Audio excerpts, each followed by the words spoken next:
It's like the world wants to bring us all down to the level of the grass, because it's a bit like when you're sitting in a well, you only see what's around you. Today, children have sleep disorders. Because in the past, you would read a book to a child or tell them a story, but today, you just play something for them on a smartphone, for example, so they can watch it. The modern world is a world where we want to sell everything. So in order to sell a medicine, you have to create a disease. Even today, not all doctors know that there is an endocannabinoid system. Knowledge about how it works means that we stop treating diseases and start harmonizing the body. Today we are going to talk about an incredibly interesting topic, relatively new, but also surprising. Because when this topic comes into someone's home, there's disbelief, shock, and what now, what to do, and how to live with it. We will be talking with you, dear ones, about the autism spectrum, both in children and in adults. And it won't be just me talking with you about this topic today, or rather, not just me alone, but my wonderful colleague and an expert who specializes in many fields, but among other things works with autistic children. Welcome, Dorotka. Good morning. Hello, Natalia. Hello, everyone. I'll clarify right away. You can say a lot about me, but definitely not that I'm an expert on the autism spectrum. However, I do have a lot of people who come to me with the intention of improving their situation, right? So we have to be clear that specialists in the autism spectrum are often psychologists, therapists who work only with this issue. I am a phytotherapist. I am primarily a cannabis therapist, and I use tools such as cannabis and other phytocompounds. In the context of improving the situation of a person who has received such a diagnosis, but a diagnosis is not always... Yes, so tell me, as a naturopath and phytotherapist, how do you see, from the perspective of natural medicine, what the autism spectrum is? Every time this topic comes up, I always get a lot of hate afterwards, right? Because there is a part of the world that thinks about the autism spectrum in a very scientific context. And there is a part of the world that sees autism as a phenomenon that is functional. And now the autism spectrum is kind of a catch-all term, right? We put almost everything into that bag. In a situation where there is some deviation from a certain norm, from a certain routine, it's like the world wants to level us all down to the same level, right? And we have percentile charts that determine whether a child is developing properly in terms of weight and height. We have some laboratory standards that tell us whether we're healthy or sick, if we fall within the norm, and we have a lot of these kinds of standards, and we also have developmental norms, right? So if, for example, a child at a certain age doesn't do this, and that, which is expected according to the norm, or behaves a little differently, then immediately it's autism, right? Or the autism spectrum, or autistic traits. And now, as someone who is not an expert specifically in formal autism, but rather with a holistic approach. I'm looking at this phenomenon. I mean, at least I think I'm looking at it very broadly, right? So I'm interested in the model of how the body functions, right? But I'm also interested in the model of how the family system works, right? Autism is partly a physical phenomenon, right? Because there are certain syndromes associated with autism, right? Which are defined by specialists. Very often there are physical disorders involved, right? Related to, for example, lack of concentration or cognitive development disorders, right? Or the harmony of that development. Or they are connected with gut problems, right? That also often accompanies an autism spectrum diagnosis. But we also can't ignore psychobiological issues, things that go beyond standard science, right? or the standard pediatric approach, for example, or later the medical approach, right? When we talk about the adult autism spectrum, and now autism is undoubtedly a kind of neurodiversity. Some people say neurotypicality. I don't like that term because, again, to define who is neurotypical, you need to have those neurotypical norms. Norms, exactly. And I always say that no one in the world has examined all people, and norms are only statistical, right? We have some statistics, and they help us, of course, right? They help us to some extent to grasp a certain range, right? To create some kind of framework, but this framework has to be flexible. And if it starts to become rigid, and that often happens, then it leads to various aberrations, right? Such misunderstandings or unnecessary tragedies. And instead of understanding the person, a procedure begins, right? It turns into this, cookie cutter approach, and then every child has to be like a stamp, but that's not how it works. And when they come to you as a naturopath, what exactly do they expect? What do they want to fix? What are they unhappy with? It varies because very often it's the parents who come to me if we're talking about children, right? So it's the parents who come, and the children are at different stages, right? So yes, there are parents who have received a diagnosis and are looking for solutions. There are parents who have tried many different methods and are struggling because there are still no results. There are also those who think that autism can be cured just like a cold, so it's really very different. So I always try, when someone comes to me and says their child is on the autism spectrum, I always ask, autism spectrum meaning what, right? Because if someone comes and says, I have a wart on my nose, I can see it. If they say they have, diabetes, then we can define it differently. But if we have autism, then I ask, what does that mean, right? What does it mean to you specifically, right? How does it manifest? How do we recognize it? And of course, parents often pull out a diagnosis, like a diagnosis from a psychological pedagogical counseling center, for example. I say, well, a diagnosis is a diagnosis, right? Because certain tests were done and the child scored that way. And I respect that, of course, but how does that translate into everyday life? What does it mean for you, right? What are you struggling with? And here we get to what is going on with this child. So, for example, the child has sleep disorders, or the child still doesn't speak or doesn't communicate, or is aggressive or self-aggressive, or has selective eating. So we're entering the spectrum, right? The spectrum means more than one factor. And we try to approach each situation very individually and very personally. Because again, what might be called a concentration disorder in one child, in another we might say the child is overexpressive, for example, and is so curious about the world that they can't focus on just one thing. It looks the same, but it's a totally different dimension. I also try very hard to work with the family system because psychobiology is a field that fascinates me, and I understand psychobiology not as specific approaches like we have the total biology approach, right? Where there are specialists in total biology, but they are different from specialists in, for example, Germanic medicine, right? It seems like it's the same, but it's not. We also have, for example, Everett Ross, who created the whole concept of metaphysical anatomy. Again, it seems like it's the same, but it's not. From a slightly different angle. The point is that you have to look at every situation from different perspectives, right? And I try to look from a very broad perspective, although I don't go into individual therapy within a given model afterwards. There are dedicated specialists for that, However, what I care about is outlining the issue, right? To show parents or people that there is another context, right? That a child is not autistic just because they have selective eating and concentration disorders. But this is also set in a broader context, right? For example, there may be a sense of isolation, right? There may be a feeling of alienation.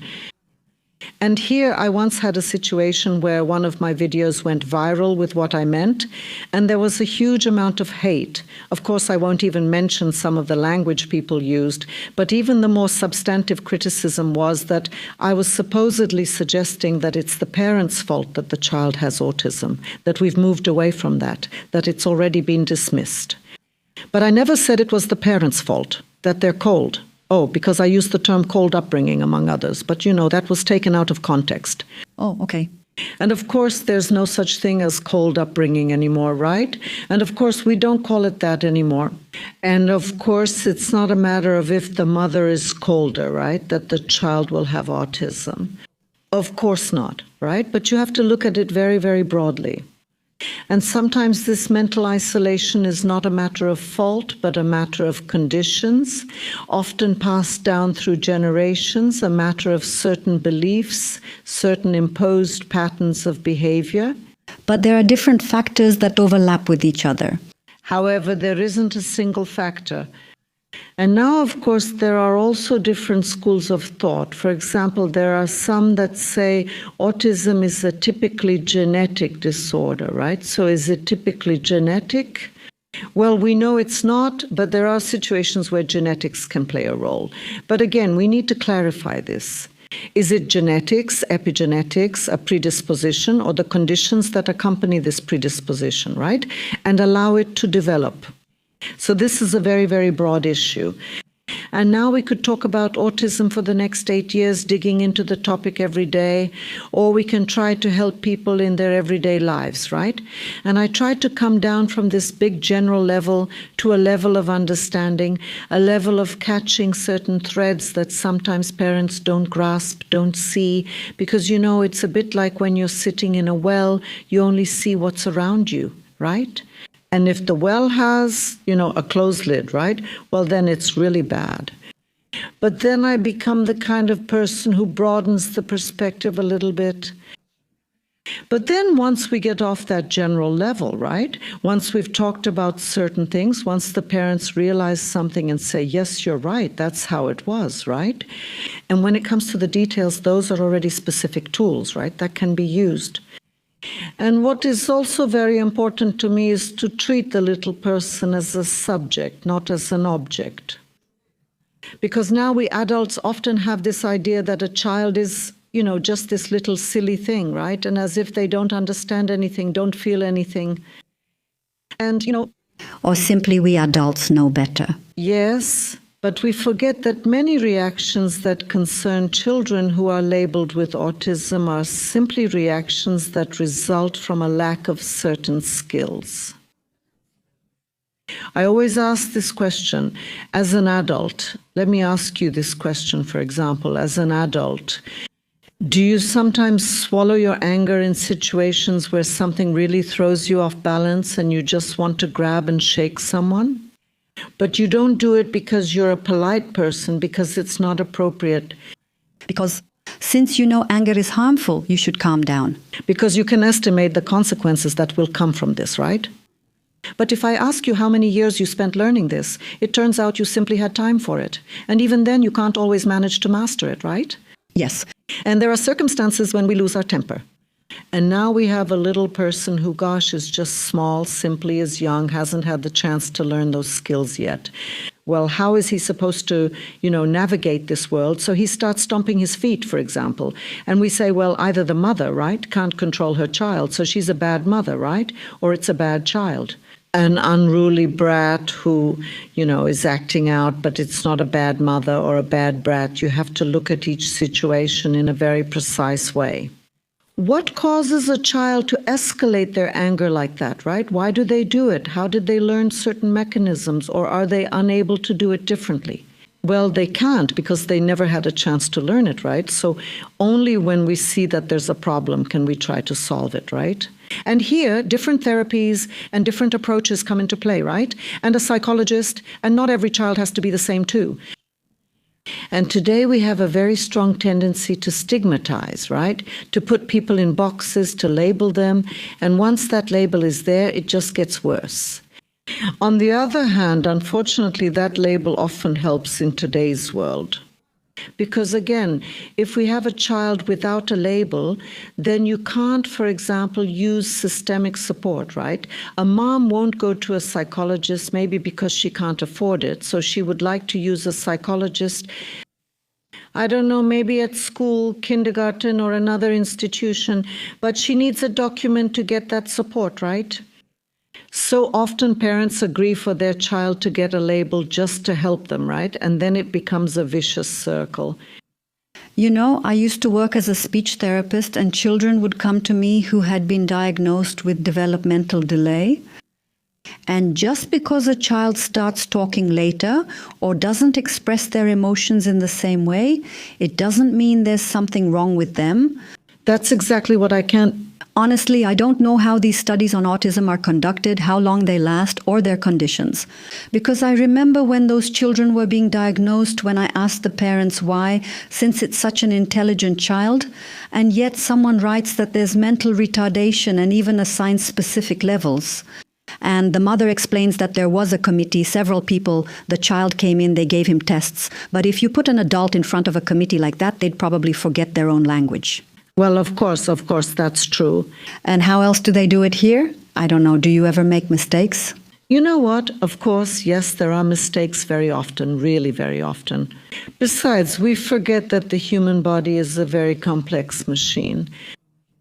And now, for example, if a child has an overgrowth of parasites or simply has a disturbed bacterial flora, we know that when you have, for example, I don't know, a problem with candidiasis, then you feel like, I don't know, biting someone's throat because you want to eat something sweet, right? But it's not you who wants the sweets, it's your candida that wants to feed. Yes, and a person becomes overexcited. A person becomes hyperactive and would do almost anything like bite someone just to get that donut or bucket of ice cream, right? And it works the same way with children, but we no longer have that. I don't know if we can say that we don't have time for mindfulness. Today, things are a bit different, right? In the past, in my opinion, children had a bit more, it was just different, right? But parents were also less stigmatized. I often joke that my husband, the one I have a family with, we've been married for almost 30 years and we have children. And he's a fantastic person, an entrepreneur, a scientist, an engineer, well, maybe not a scientist, but he has a very analytical mind. By today's standards, he would also, be labeled as intellectually disabled and autistic. Because my Marek started speaking when he was 5 years old. And in our family, we always joked that he just didn't have anyone intelligent to talk to. So he preferred to stay silent rather than say something silly, right? But in fact, if a 5-year-old didn't speak today, it would immediately be aphasia, autism spectrum, maybe selective mutism, maybe something else. So there would already be an attempt to label and fix such a person, but he's not broken. And like I said, my husband... And just think about how many stimuli there are. Look at all these electronic devices now. And too much sugar in food, just this hidden sugar, all the chemicals in food, all of that stimulates even more. Exactly. And now we have immunological stimulation on one side and psychological stimulation on the other. Today, children have sleep disorders. Because in the past, children used to have a book read to them, or someone would tell them a story. And today, for example, you just let a child watch something on a smartphone. So we immediately have blue light emission, we have stimuli that don't calm them down. I remember when I used to tell stories to my children, I would, for example, modulate my voice as well. And there were moments when the child would already... Mom, how was it with that frog, Janetta? And then they'd fall asleep, right? And today we don't have time for that. Of course, I don't want to generalize again, right? Because there are moms who have time and are attentive, and there are moms who aren't bad moms. That's just how life is today. That you have to do a lot, to earn money, to work, to keep your job, to pay the bills, or just to have a little bit more. So there are different intentions, and I'm far from judging individual moms, right? I'm speaking on a very general scale. And now this overstimulation, the chemicalization of food, the excess sugar, the lack of good fatty acids, it all adds up to a whole picture. And now, on the other hand, the modern world is also a world where we want to sell everything somehow. So in order to sell a medicine, you have to create a disease, right? So we have a few diseases that were created for marketing purposes, which didn't exist in nature, right? and which exist today because there's a medicine for them, right? So they can be sold.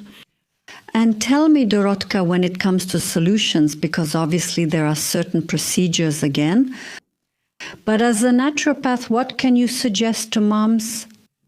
I'm someone who clearly specializes in cannabis therapy, right? That's what I know absolutely best, although I also know a few other areas, so I try to combine them. From the perspective of my core activity, it's about influencing the endocannabinoid system. And now I start working with parents or with people who need this cooperation by explaining what the role of the endocannabinoid system is and how we can support it. And now, for me, it's very important that the person who comes to me is 100% responsible for their own health. Here, I play the role of a companion, kind of like a guide, right? To guide, to answer questions if something is unclear? Exactly. I always emphasize that I have experience from nearly 15,000 meetings, because that's how many people I've worked with over the years. Well, it's not a lot, but it's not a little either, right? But it's enough to be able to draw conclusions. That makes it easier for me to answer questions that might be bothering someone who deals with a certain issue themselves, but only in a limited way, right? And I start, first of all, by explaining what the role is, what the endocannabinoid system actually is. Because I care about making sure that the person who, for example, eventually buys this or that preparation knows why they're doing it. That it's not just another trend or some kind of marketing, right? Or yet another miraculous remedy for all the problems of this world. It's a specific answer to the specific needs of our body, which are becoming better and better understood. Because, until recently, and actually even today, not all doctors know that there is an endocannabinoid system. Well, if there are no additional trainings for doctors... Because if there is no official knowledge, then doctors don't know. And if they don't know, they can't act based on something they don't know. And now, when we realize that the endocannabinoid system is a system that was officially scientifically defined only about 30 years ago, and of course there was research on it much earlier, right? But the scientific world has officially known about it since 1988. And officially mentions that the endocannabinoid system exists are still just brief notes in medical textbooks for students to this day. So it's no wonder that people don't know about it. And on the other hand, this knowledge exists. This knowledge is there. And I have my own personal theory about this, which says that knowledge about the endocannabinoid system turns the table. It overturns the table of the modern treatment paradigm, because today we live in a paradigm of treating disease, right? So you go to the doctor because your elbow hurts, for example, right? Or you go to the doctor because you have a liver problem, and that's a completely different doctor. Right? And if, for example, the elbow specialist treats your liver, they will use different medications, right? Just so that later, for example, the nephrologist has something to do because their kidneys will fail. Of course, I'm saying this with a big smile, right? There are no elbow specialists, ladies and gentlemen. There are no such things. Just to be clear, please don't hate. And Natalia knows that this is a joke. So we treat diseases, right? And sometimes I'm a bit cheeky, because when someone comes to my office and lists all their ailments, right? And at some point they say, and I have high blood pressure, right? I ask, and how long have you had this high blood pressure? Oh, it's been about 15 years. I say, all right, and what are you doing about this high blood pressure? She says, well, I'm treating the high blood pressure. And I say, so you've been treating high blood pressure for 15 years? She says, yes, I've been treating it for 15 years. I ask, so how is your high blood pressure feeling? Suddenly there's confusion. What do you mean? How is my high blood pressure feeling? I say, well, you've been treating it for 15 years. I say, if you had a sick cat, for example, and you treated it for 15 years, how would that cat feel? She says, no, after 15 years, the cat would be cured. I reply, has your high blood pressure been cured? You understand, it's kind of a way to get the thought process going. And now the endocannabinoid system in our body is a system that manages our biological balance, meaning it takes care of all the processes that happen in the body. so that they run properly, effectively, safely, and on time, right? A manager. A manager. And the knowledge about how it works makes us stop treating diseases and start harmonizing the body. Do you understand? The body is a set of various processes, and if for some reason they deviate from the norm, that's when we end up with some kind of disorder. And of course, simply powering the endocannabinoid system is not the main point, because even if we power the endocannabinoid system and it starts working efficiently, we still need to provide the building materials so that these processes can run smoothly. So we need to have protein, we need to have fats, we need to have vitamins, carbohydrates, everything we need from the point of view of the structural makeup of our body. But besides that, we also need to have it here and here, right? Because we need to understand why we are doing this, and that's what's being taken away from us. Notice that today, when you enter the systemic model of treatment, you get recommendations, but no one will answer your question about why you should take these pills. You just get the pill and you're supposed to take it exactly as the doctor prescribed, right? If you feel bad, that's just tough luck. They'll just switch your pill. And I encourage you to understand, to also feel your own body. And now, if this concerns a child, for example, on the autism spectrum, I don't expect the child to tell me how they're feeling. But that's what a caregiver or parent is for, who sees the child 24 hours a day, or almost, right? Because the child also goes to school or kindergarten. But they can assess it to a greater extent than I can assess the child. Because I might see this child once in my office, maybe twice, I can talk about how they behave, right? But I don't really know this child. I don't know what certain subtleties are that make up. In such normal circumstances or in some other situations that also happen in life. And here, before I choose specific preparations, I also determine what we will monitor. What should the parents pay attention to?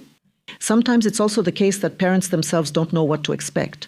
I think, well, what is actually bothering you then, right? Because if he was a little less noisy, I say, okay, that's something to observe, right? So please check if, for example, in a few weeks the child will be less noisy. For example, right? So we assess things, meaning my job isn't to just give a solution like that, please buy some extracts and everything will be fine. No, that's just a tool, but a tool that's placed within a whole logical system, right? So we give the remedy. Let's take Neuroharmony Kids, for example, which is dedicated to autistic children. But why? Because it's anti-inflammatory, because it's antioxidant, because it's neuroprotective, right? Because it stimulates adenosine triphosphate production, so it also has a mitochondrial effect. And now, as a result of this, we should observe that the child will be calmer. Right? Because the child will be more balanced, because inflammation won't develop, since we have at least 3 anti-inflammatory mechanisms here. That cognitive functions improve because we stimulate neurogenesis. So all of this is justified, right? And then using such a preparation starts to make sense, and it's the same with dosing. The target dose is 6 pumps like this, which is 1.5 milliliters of the active substance, right? Broken down into milligrams. But I don't know what the specific needs are for the bodies of Franek, Kesha, Beisha, or Agnieszka, right? So I ask the parent, please start by giving 1 or 2 pumps like this and give yourself a few days to observe. There are processes that we can't see with the naked eye, because if something is happening, like how would you see the antioxidant process? You just can't see it. But some sensations might appear. Yes, but as a result of, for example, stopping inflammation, the child might be calmer, right? Or the child might sleep better, or the child, I don't know, might learn a new word. So I teach the parent how to work with the child and with this product, what to pay attention to, right? What to adjust, what to boost. Of course, there are also some dietary suggestions, and there are some suggestions regarding behavior models, right? Reactions, right? So it's not just that someone comes to me as a cannabis specialist and only gets cannabis. That would be a big oversimplification. Great, because it's really about a holistic approach, and the education you mentioned is also wonderful. For example, I have also encountered situations where parents didn't want to buy the oils or use them at all, even though they already had a recommendation from someone before. And when I asked why, what stopped them, the mother said it was because that lady, the naturopath, told them to. that it would give him energy, and he already has too much energy anyway. And here's the misunderstanding, that there is intracellular energy and this hyperactivity, which actually burns up that energy so much that the child is later unable to function normally. The immune system breaks down, all functions break down, and this education, it's fundamental, then a person sees things completely differently. Exactly. When there is this kind of behavior, like here you go, take it, then parents start to have questions and doubts. But when they really know... There's nothing wrong with parents having doubts because, again, parents, just like children, are overstimulated. And today we have a world that is full of all kinds of different information. And now, picking out from this flood of information what is real information and what is, as I call it, marketing bullshit. It's already very difficult. So this education, yes, that's why I focus primarily on education. And tell me, Dorotka, have you ever dealt with an adult who, for example, only found out in adulthood that they are on the spectrum? Yes, I have. Yes, I know such people. And that's a phenomenon that for me is of a dual nature, at least of a dual nature. Because often we have an adult who deviates from certain norms. Right? Such a person may not feel very comfortable with themselves and also in the social or official sense not entirely comfortable either. And then very often such people go for a diagnosis because it gives them a certain sense of inner peace. Like, I have a diagnosis, I know what's not quite right with me, right? It's just easier. However, working with such people is exactly the same as working with children, except that with a child, you work through the parent. And with a person who is on the spectrum, and of course, as the name suggests, the spectrum is very broad. So there are low-functioning and high-functioning individuals. If there is a low-functioning adult, then I work with the parent or caregiver, right? On the other hand, if it is a high-functioning person, very often these are people who are exceptionally talented, exceptionally gifted in some field. It's almost like savantism, right? However, they struggle in other types of contexts. And now, very often, such work involves harmonizing the nervous system, harmonizing the endocannabinoid system. Not to fix ourselves, because, we fix something that's broken, but a person is not broken.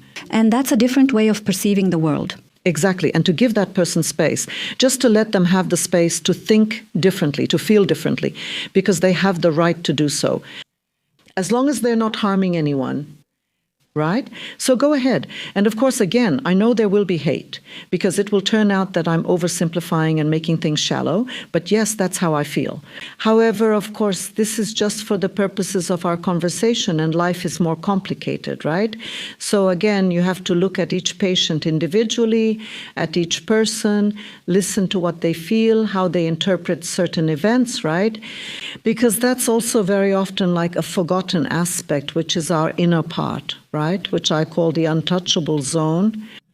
And I always say that we can touch everything physical with our finger, right? We can examine, measure, cut, sew, right, the body, but you can't touch the feeling you have after reading a book with your finger, right? Or the experience of eating, pistachio ice cream. That's yours. That's how you process things. It's neurological as well, but it's also connected to certain beliefs that aren't always your own. Right? So, you grew up in a family where there was a work ethic, for example, right? And because of that, you also work 18 hours a day, and that's normal. But that's not normal, right? But I can't tell you, listen, Natalia, you're not normal. That would be offensive. No, you can, really.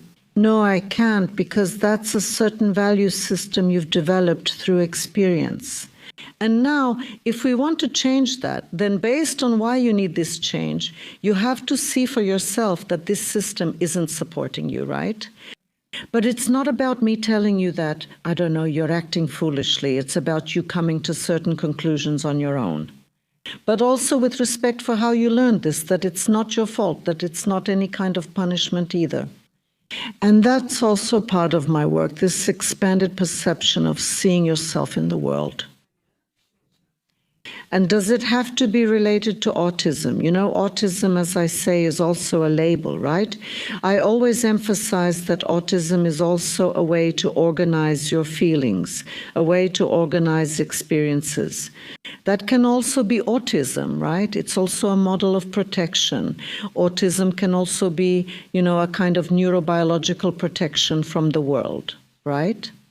The nervous system is so overstimulated that only shutting myself off gives me a bit of space, right? A bit of peace. So it's definitely a very, very complex and multidimensional issue. Well, great. Overall, the topic is really one that you could talk about for a long time, and you could say it's a relatively new topic. Maybe that's also one of the reasons why people sometimes get confused when they receive such a diagnosis from the doctor and bring it home. I also have a friend who, when she found out, was in shock and disbelief. She thought, this definitely doesn't concern my child. And only over time, as she started to learn more about the subject, especially through education, did she understand that it was true. But that's how she approached it. Well, probably God is teaching us this unconditional love. She is a wonderful child who sees the world differently, not the way we would like, not the way we want.